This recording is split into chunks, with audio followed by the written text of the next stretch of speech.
incremental approach is the right way and it'll work, and it is working.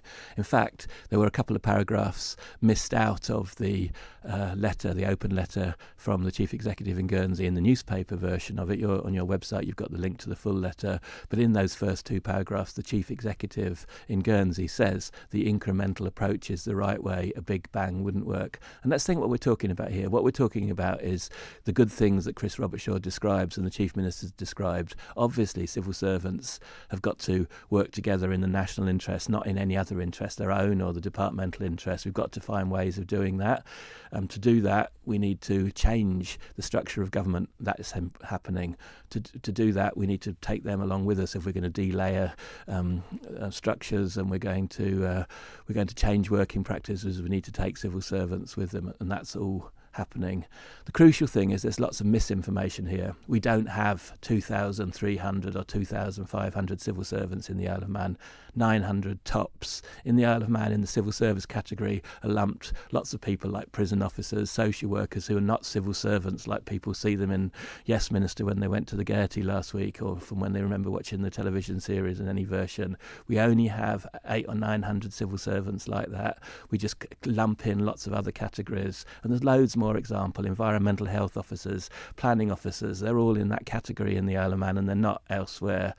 The second point I wanted to say is that a real factor that's going on in the public service at the moment is as morale issues and also issues to do with stress, personal stress, because it's not nice to be a public servant and constantly be being belittled by the public with false information, and that's a very important point, and I hope that's something that comes up in the debate next Tuesday. Chris Robertshaw's right. We do need to stop people working in silos. We do need to make sure that we use every pound of public money wisely, but the Chief Minister's right as well. The way to do this is with an incremental approach. It does seem like both arguments are arguing the same point. It's just how quickly and how exactly that's done.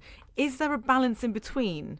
We're at the balance in between. We're doing the balance in between. So last Thursday, I actually had the privilege of having dinner with the Chief Executive of the Jersey Civil Service, Public Service. He came over for the British Irish Council, and I sat next to him for our dinner that evening. I have good contact with the Guernsey, and we actually work together in certain ways. So the way we're reforming the funding of residential and nursing care is influenced by what's going on in Jersey. The way they are doing their public service reform is, as Chris Robertshaw explained, is influenced by what we are doing here.